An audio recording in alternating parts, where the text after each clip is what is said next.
Oh my god!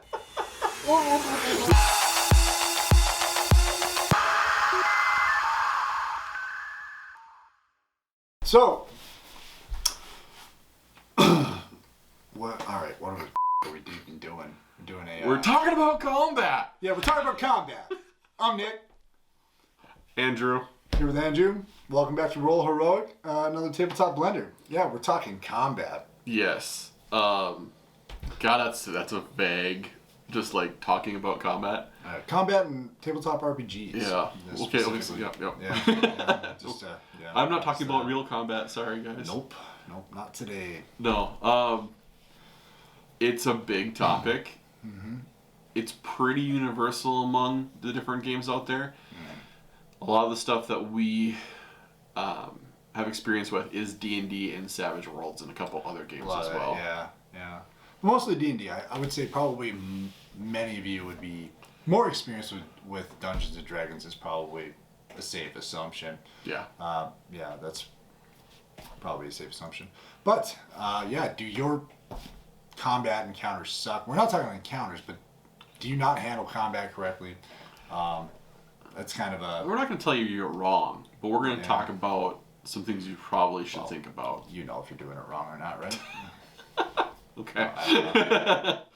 You're wrong. No, you're probably doing just fine. I'm terrible at combat. I really like combat. Getting better, so... Having interesting combats is one of the things that I like in RPGs. Making my players go like, oh, crap. If you're running an RPG session, tabletop RPG, and you're doing combat better than me, it's probably a win, you know. Except for terrain. Well, yeah, but terrain, you can make fancy schmancy terrain, throw it on the table, and still run a poor combat. That's true. So terrain does not make a combat. No. I run on marker boards all the time. Different topic. Yeah, I might start doing more dry erase than different topic. We're talking combat. Tangent. So okay, how do you start combat? What should you be thinking about? Actually, before you start combat, what should you be thinking about? So, in my opinion and experience, one of the things you can root your combat in is, why is this fight going to happen? Is it related to the story? Is it something that you're using as a filler piece? In D&D in particular, you're expected to have a decent number of combat encounters to use up resources. If you don't do that, the game starts to break down. 6 to 8 in an adventure day, right? Is that right? Yeah, and I don't think very many people get to that 8 mark. Hell, I don't. I'll give you 3 poor ones and call it a day. Yeah. Anyway, you're supposed to have you got to know how many encounters basically it's going to take to challenge your party per the game you're playing, per day, whatever, how many sessions you're running. But yeah, it's why don't we talk about? Do you want to talk about certain methods of starting combat, or like? Yeah, we can go into that. Or I don't know.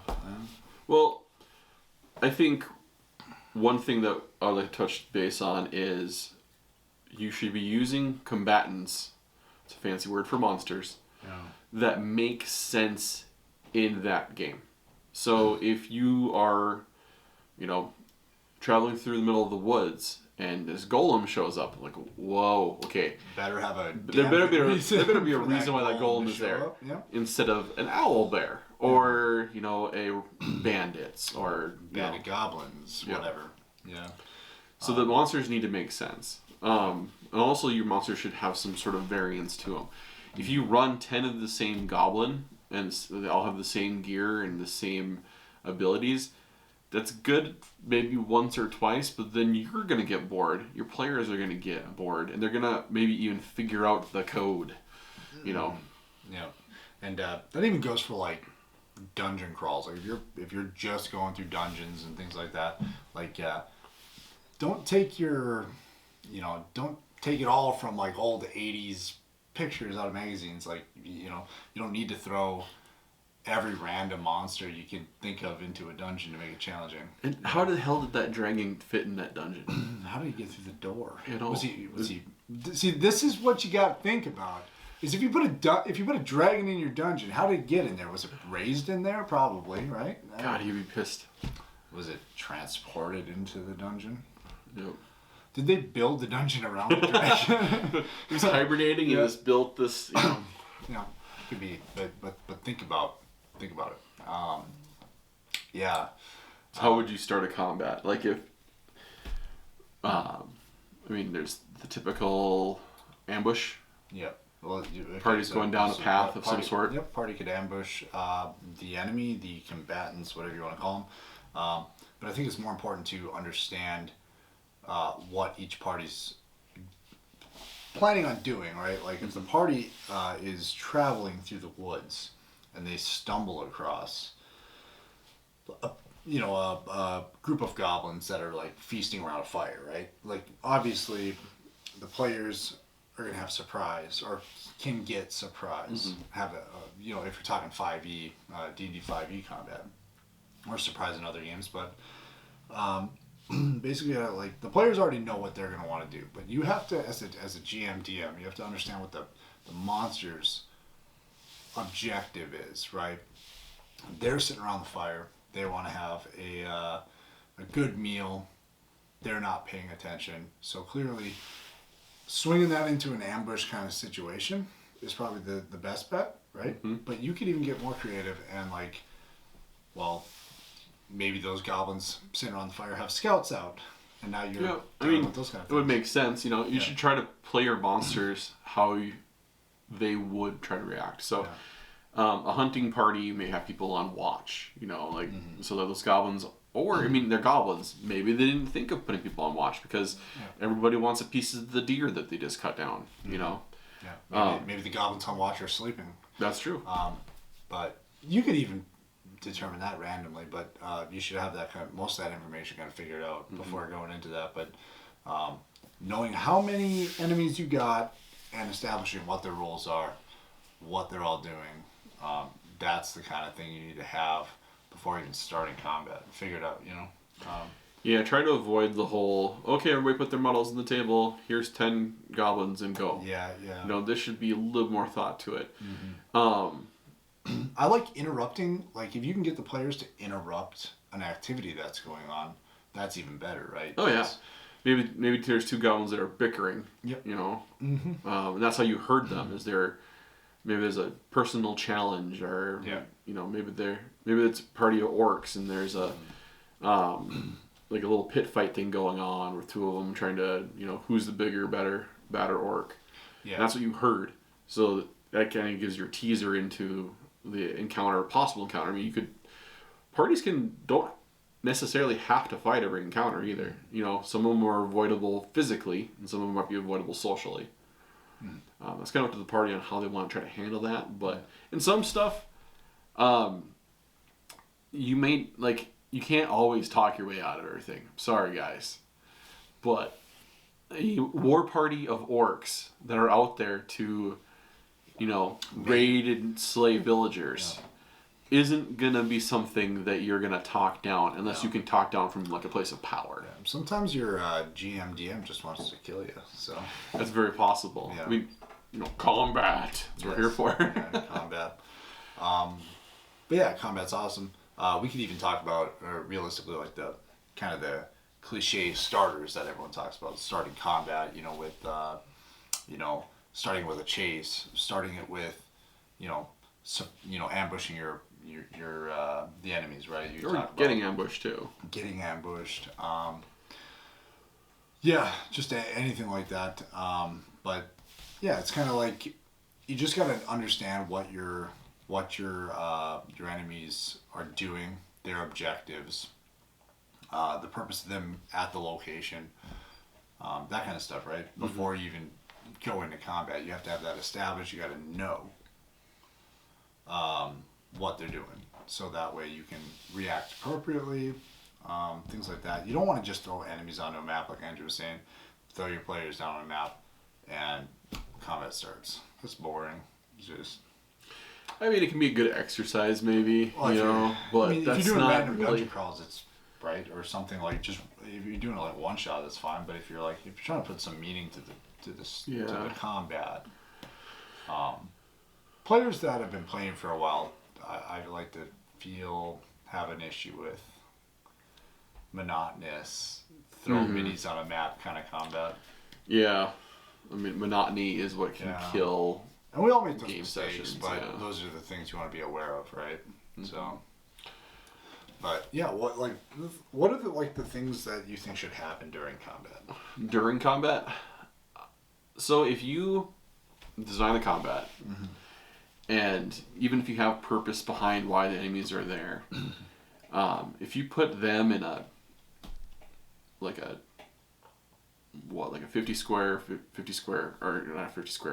foot room, and a couple pillars, and you put enemies on one side and monsters or in front of this on the other. At a certain point, it's going to become static. You're going to be able to almost kind of see the writing on the wall once the probabilities start to play out and you get your averages. So my biggest tip there is what happens during a combat is potentially have more enemies come from a different flank. Some enemies may want to retreat early. Put hazards and terrain on the tabletop that players or enemies can use. Yeah. Like if you have a big pit, like a big fire pit in the middle of the map that you can't cross, but you could potentially push or knock somebody into, that's pretty big. Yeah, play your environment. Yeah. Make the environment, don't just have an open space. Put stuff into that space that can be used by the players or by the enemies against the players. Yeah, you're going to have there are a lot of creative players out there that will see, oh sweet, you put a tent on this map. I'm going to light it on fire. Or can I push this pillar over, this ruined pillar? And so you might have to prepare. Like if you put something on the tabletop that a player thinks they might be able to interact with, you're going to have to figure out what the rules are. Or you just have to be really good at improvising it out as well. Yeah, that's a whole other video too. Yeah, improvisation. Think about this. Like the encounter space is, as a GM, DM, it's your workspace. And you should make it dynamic and fluid. And it's for you to mess around with, to play with, and the players to react to, right?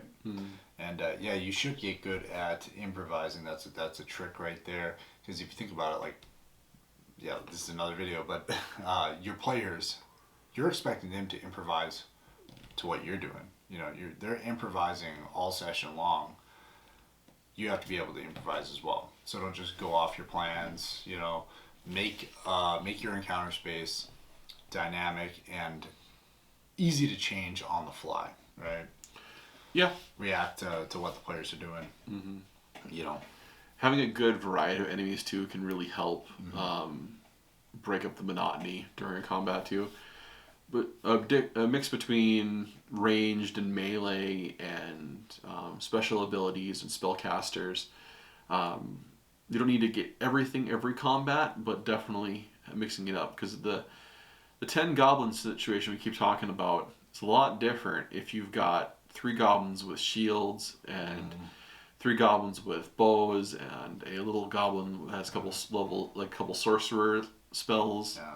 It changes dynamically.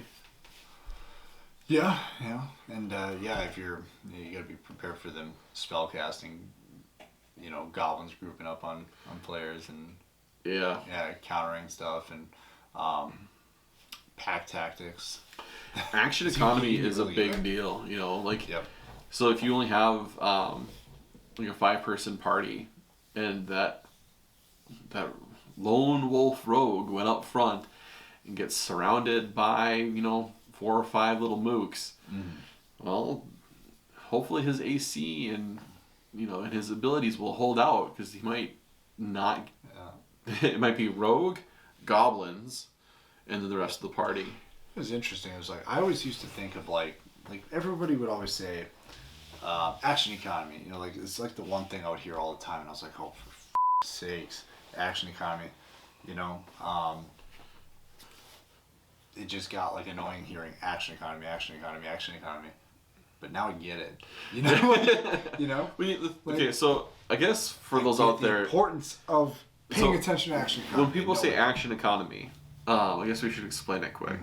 And this is just my layman's term way of explaining it. Is the advantage usually goes to the team that can do more things, and each player has a movement, an action, and a bonus action, right? In 5e. Yes, like basically you can't challenge. You can't challenge your reaction too. Well, yeah, sorry. But you can't challenge your party if the actions between the enemy and your players aren't really balanced. You know, if you have. If your players can as a group can take, if you got a party of 6 and you're allowing them 12 actions or whatever on the or maybe 8 or whatever depending if you're spellcasters, right, on an enemy per turn, like if you get bonus actions and stuff, specific things, and your enemy only gets 2 per turn, that's what we're talking about. Yeah, you gotta, one big bad solo monster is always going to usually be at a disadvantage of a party of lower level guys, just because if they can do more things to that monster than he can do back. If you got a party of 4 to 6 players, and your big bad end game boss, big bad evil guy, big bad evil guy, BBEG, your bad guy, your big boss.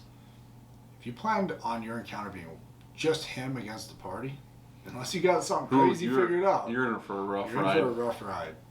That boss needs some damn support. He needs minions. He needs a team. He needs a damn team. Player actions, possibly. He needs things. Legendary actions, lots of things. You need to give him Luke's minions, whatever you want to call them. You need to give him things to balance out all those actions that the players are going to be taking against him. Right? Yeah. I mean, that's action economy. It's also good encounter design too. It's like my unintelligent way of describing action economy.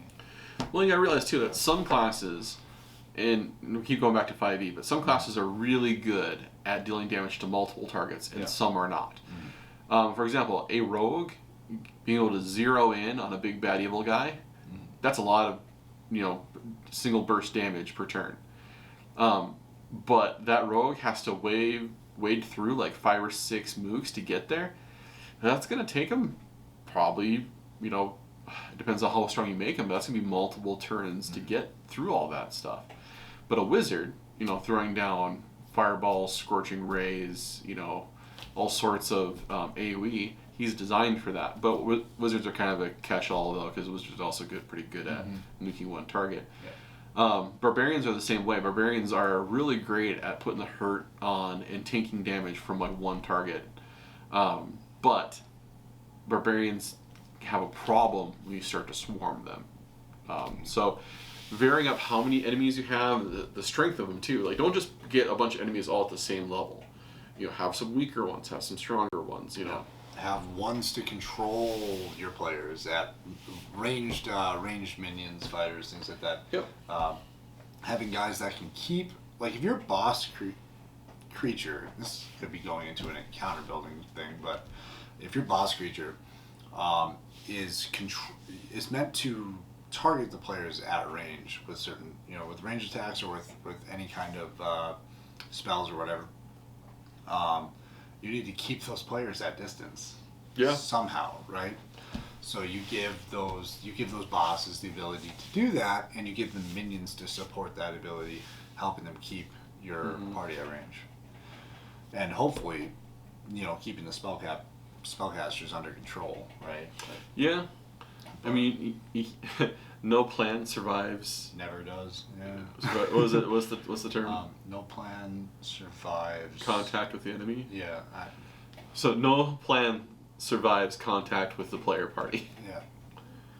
Yeah. It's pretty much a crap. Like, if you've been DMing long enough, you know that like as soon as the initiative's rolled or cards are dealt or whatever, it's a crap show.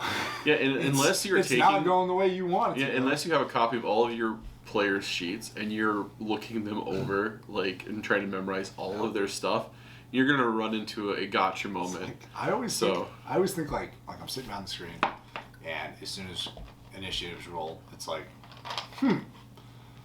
actions are being, the people are talking about what they want to do. I'm like, I forgot. That player's just smarter than me.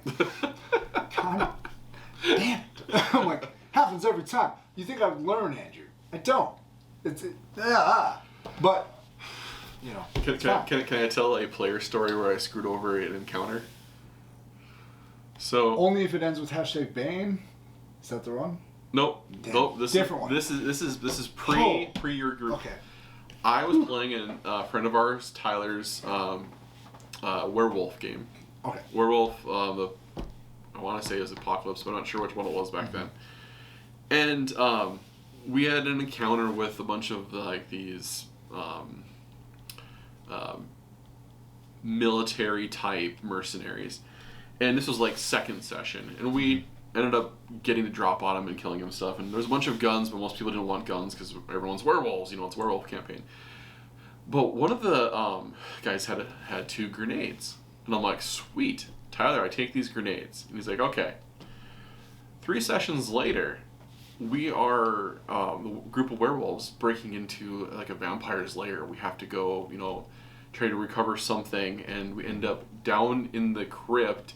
And all of a sudden, the whole cinematic scene where the vampire's coffin starts to open up slowly, and everyone's like freaking out what to do. And I'm like, I pull out my grenades, and it's been 3 sessions. Tyler's like, you have what? And I'm like, yeah, you gave them to me. And I pull the pins and I toss them in and I push the cover shut. He's like, well, that's that. Okay. I saw like that in like the Demon Hunters game you're running.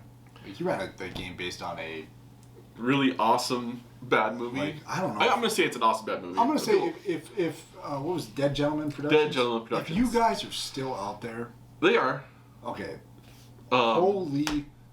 We're talking about the originals too. The original Dead Gentleman Productions, Demon Hunters, and the Dead Camper one. Oh my God, is that stuff awesome? Jeez, if you guys ever want to sit down. God, we are tangenting the crap out of this. Yeah. Anyway, we'll get back to combat eventually, right? This is the way. I feel like this video is going the way combat goes. Yes. Yeah. Awry. So anyway, we covered most of the things we want, like dynamic combat. Yeah. All the different ways to get dynamic combat. But the last topic we should talk about, and actually it's not going to be too long of one, but how does combat end? Did we win? I try to like end mine with all the players just completely. I know you're ripped apart, dead, dismembered. No.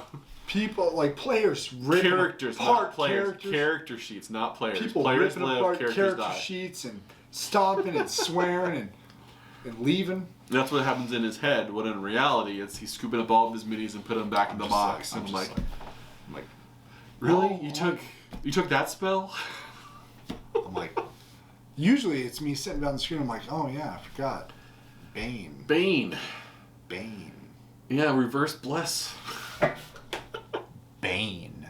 For sakes, Bane. Well, we had a lot of offensive people, so I wanted to play a character that had a lot of debuffing. Yeah. So, Bane. Yeah. Which this Bane thing is going to make me cuss up a storm here, and I'm going to have to start censoring myself with 4th edition. So this kind of goes jumping back a little bit. One of the problems with running one big bad evil guy is all of the abilities get focused on him. And yeah, he probably has some pretty good saving throws, but sometimes those things are going to stick. And when they stick, it's going to suck. Yeah. And so your big bad evil guy his abilities are just going to start going down. And it's just dogpiling. One thing after another starts to happen to him. Oh, he got knocked down. Oh, he got blinded. Oh, he has disadvantage on the attacks now. Oh, we get advantage on him now. Oh, look, he's poisoned. Like, all this stuff just starts piling on your bad evil guy, and he is gonna be toasted. I've done a lot of those. I've had a lot of those problems where I run like one, like what I think is a powerful monster, even with some. I've even ran some stuff with some support monsters, and it doesn't end well. Yeah. If you don't give it enough support against your party, if you don't know, that's another thing too. Is you got to understand like the spells your party's gonna cast. Oh, totally. If you got spellcasters in your troop, you need to know what spells they got on their roster. What was that's one of the biggest What was that things. spell I casted with the wild growth thing? What was it called? I don't remember what it was called, but you basically turned the whole battlefield into a. I was playing a lore bard, and it's where you bunch can of grab spells from other classes, and I want to say it's a druid spell. It's like some sort of entanglement spell where you turn. It wasn't entangle though, but it's like the overgrowth one, I think. Yeah, it made everything rough terrain basically. Yeah, made basically everything rough terrain in a gigantic radius. And we had a primarily ranged party. Yeah, and an enemy that relied on charge. Yeah. So guess what? Yeah. Thicket. Yeah. So you gotta really understand. And If you're gonna run combat, you gotta understand your spellcaster's abilities. You gotta know what spells they can cast, which ones they might cast, and you gotta go into the book and read those damn spells. And the thing is like, nobody knew I had that spell when I put that on my bard. I had never casted it. I played a druid for I don't know how many levels, and I never casted the dang thing. And I ended up casting it as a bard. It's just things that you can't plan for everything. I mean, you can try, but don't feel bad when you don't. I mean, I might even as a player just start being like if I'm playing a spellcaster and I'm taking we're leveling up, I'm taking an extra whatever, I'm taking a spell. I might just be like, hey, you want to look at this to the GM, DM? Yeah, that's actually if they say no, I'm gonna be like, no, you should just read this. I want you to know that I have this. Yeah. Because often, sometimes, players will come to me and they'll be like, "Oh, I'm taking this," and I'll be like, "All right, yep, sure." There's always that division of player versus DM mentality, even the tiniest little bit. Yeah. But having a little list of, here's my spells that I have prepared today, GM, might not be a bad idea. Yeah. It almost feels like you're giving the GM an edge if you do that. Spells should be something that's the thing is, as a spellcaster, do you want to be somebody who's just, even as any player, do you want to be somebody who's just, there's no challenge on the table, you're just laying out enemies? Or do you want to be challenged and overcome that challenge and have a feeling of success there? I feel like it's a team effort between the players and the GM. And the GM can't tailor an adventure to challenge a player. Yeah, but how much should you be tailoring though? That's different topic. That's a different topic between whether a GM or DM should be working, building an encounter to work against a player or work with a player. Like for example, you wouldn't have, if you knew all these spells that the player could cast, you wouldn't make it so he couldn't cast everything. You'd make it so he could cast, I wouldn't make my boss creature or underlings or whatever immune to certain spells. Yeah, I might make my boss creature have a resistance to a certain type of ability or magic, right? And I think it can be a little bit of slippery slope, tailoring against. Well, and it's got to be done in a way that makes sense. Yeah, you have to do it correctly.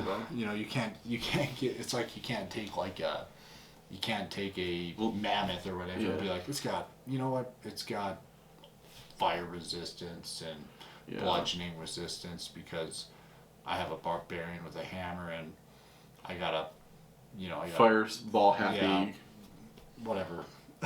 You can't do that. But what I'm saying is then you can understand how to best challenge your players. I always come into the problem where I was check the camera because thing always ends up running short. That's staying in. Anyway, I always end up with the problem that I don't quite understand what my players are going to do and the spells that they have prepared, and then I completely come in with not even an appropriate amount of power. You know what I mean? Yeah. Well, it's tough because the different game systems tell you what a balanced encounter is. Yeah. When there's so many things that go into that. They tell you what a balanced encounter is, but they don't really talk about spells. No. Yeah. It comes down to resource management and. I don't talk about magic. Yeah. Okay. Because it gives you Hi everybody. technical difficulties. Bonus footage. Actually, I don't quite understand how SD cards work, and I think that might be the problem. Leave a like and comment below. Yeah. Subscribe. Yeah, tell me how Hit the to little bell for SD. tell me how to work SD cards and like why they only why mine shuts off at 30 minutes. God, we've been so tangency and like going all over this topic. I'm trying to think of anything else we haven't really talked about.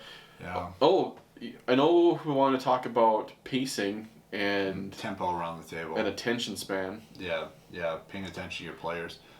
Basically, like, you can talk about this with, like, talking about initiative and stuff, but, like, keeping direction around the table, keeping the pacing and the tempo up, making sure everybody knows their turn is coming up and keeping that going, right? But understanding your role as a GM and paying attention to your players and their moods and their emotions and what you're seeing around the table, that's I think a far more important thing. So I have a secret tip. Okay. All right. So everyone rolls initiative. Yeah. You've got a player that has 20, a player that has 15 and 12, and a player that has 4. All right. You roll your guys, and your one guy has like a 17, and then you have a bunch of them at like 10. Okay. Now, fudging can be a little bit weird, but what I would personally try to do is take those guys that are all in that 10 and try to move one up, move one down. So what happens is you got player, monster, player, monster, player, monster, because otherwise what's going to happen is you're going to have player, monster, player, monster, monster, monster, and you might lose some attention, like you got to almost try to break up the initiative. Now, fudging is its own little thing. We've talked about that a little bit in the dice topic. But this is one time I recommend it. And try not to push up the big bad guys or like the major guys. I'm talking about like your little mooks. Just try to spread them out so you can get a balanced initiative. Yeah. Helps keep the focus when everything is going back and forth. Well, you can even give, like, if you're creating a monster, right, you could give them an ability that this might be a little on the meta side of things, but you could give them an ability to move up the initiative order, right? I mean, through some sort of narrative spin. That would be a really, through some sort of narrative spin. Yeah. But I would make sure your players are okay with something like that before you did that. But what I like to do though is like if I'm tinkering with the initiative order, is try to for initiative bonuses with 5e. If you're rolling initiative and you got a bonus to that initiative roll, I'd like to make sure I try to get my boss creatures ahead of his underlings, his support creatures, because I usually use legendary actions or lair actions. That's a whole different topic because I kind of use them a little unorthodox, right? Yeah. I don't use them I use them a little unorthodox, but maybe pretty, like in a real liberal way, just kind of throw them out there. But I try not to make them too powerful. But if I'm doing that, I try to make sure my boss is ahead of the rest of the creatures on initiative order so that they benefit from the abilities of the boss. Yeah. Whether that be buffs or anything like that. So that's something I'm tinkering with. Yeah. Man, I can't really think of. So definitely try to read the room as the game is going and see if a player or two are losing interest. Yeah. Combat can sometimes be a drag, especially at. It's kind of a double-edged sword. So at lower levels, you have less things your character can do, so your turn is over a lot quicker, which kind of sucks because you have to wait all the way around for your turn. At higher levels, though, you have a lot more stuff that you can do. But what that does is it makes everyone's turn longer. You have more stuff to. What I always think about like higher levels is like you have more stuff to do during combat. It's also harder to make combat. It's harder to fill it with monsters. But typically, or with 5e, it's a problem. So just try to read the room and see if anyone's losing interest, because it can really one person loses interest, another one loses interest. That's what I was saying. Like, look around your table at your players. Like, just watch them through combat. You got to be kind of on the go as a GM in combat. You got to be directing people around you. You got to be moving stuff on the grid, map, or whatever. But pay attention to all your players' emotions, whether they're bored. You can tell if someone's bored. Just see it, and if they're feeling bored, maybe then think about, well, maybe I'm not giving that player enough attention in combat here. It's like, oh crap, his character's been sitting back there in the corner and I haven't been showing him any sort of love, you know? Yeah. Throw some enemies at him, you know? Do something. That's what I mean by pay attention to your players. But yeah, nothing really gets you more focused besides a short sword to the ribs. Yeah. If you got a cleric and he's not doing much, yeah, that's not. No. take a player down. Make him needed. Yeah. Right? No, I'm not saying kill a player. Just a character. We'll talk about killing players some other time. How to kill a player, episode. Something. Yeah, something. But that covered most of everything. yeah, I mean we're kind of just.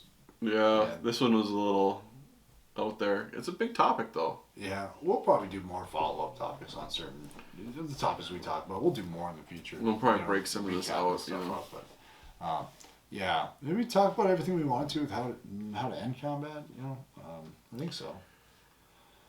Well, did you win? Did you lose?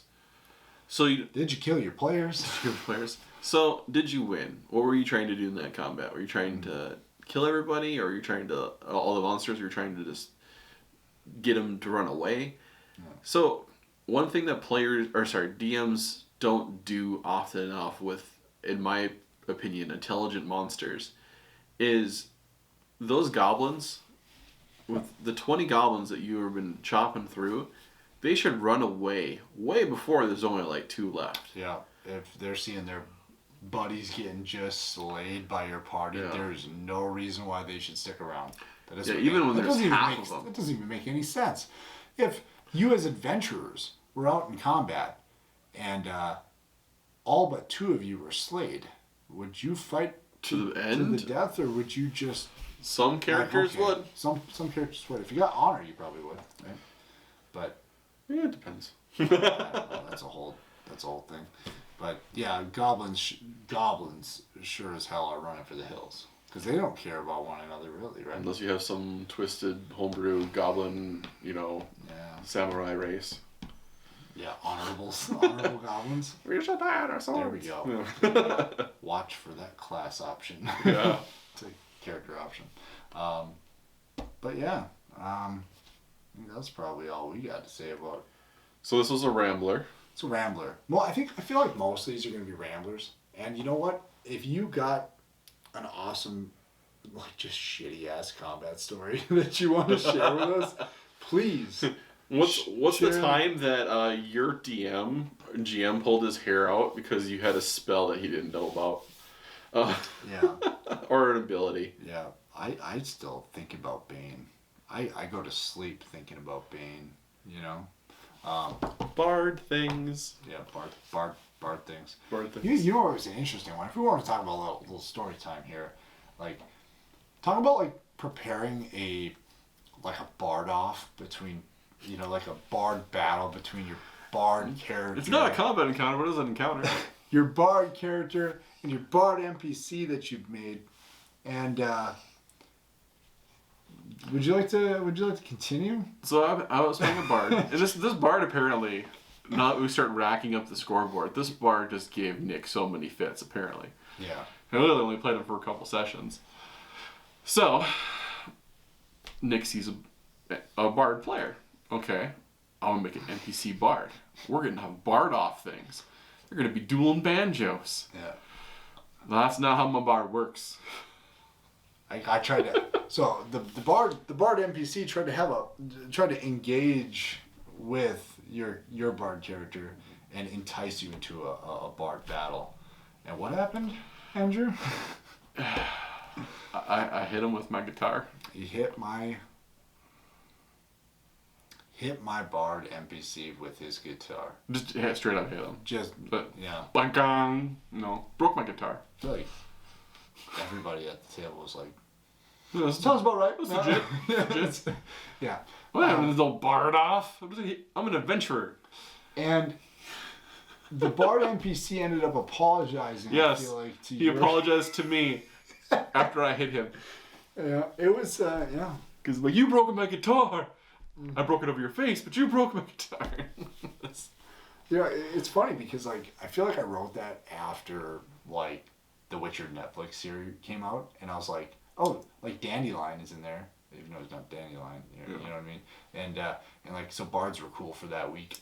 And, and I was like, I'm gonna make a bard thing. So we're going to and then yeah, you do the adventure, you do that session, and then it's like, man, D&D doesn't give a shit about Bard Week, you know, like, about Bard Week. Yeah. Well, like, bards are its own topic. I just don't want to go on it, but people always have played with or seen the bard that goes into the bar and goes up onto the stage and woos the crowd with their awesome skill check because I have expertise in perform. Like, that's their thing. And I'm like, my bard was just a noble that liked wine. I feel like we're going into a whole bard episode. Bard. Bard. You know what? Keep an eye out, because I'm pretty sure Andrew's got a bard PSA coming out sometime. Yeah. Oh, you know? Bard PSA. Yeah. I think we should cut this short and we should just go into story time and make it a whole new episode. All right. Talk to you guys later. Double episodes coming up. Yep. Stay tuned. Bye. All right.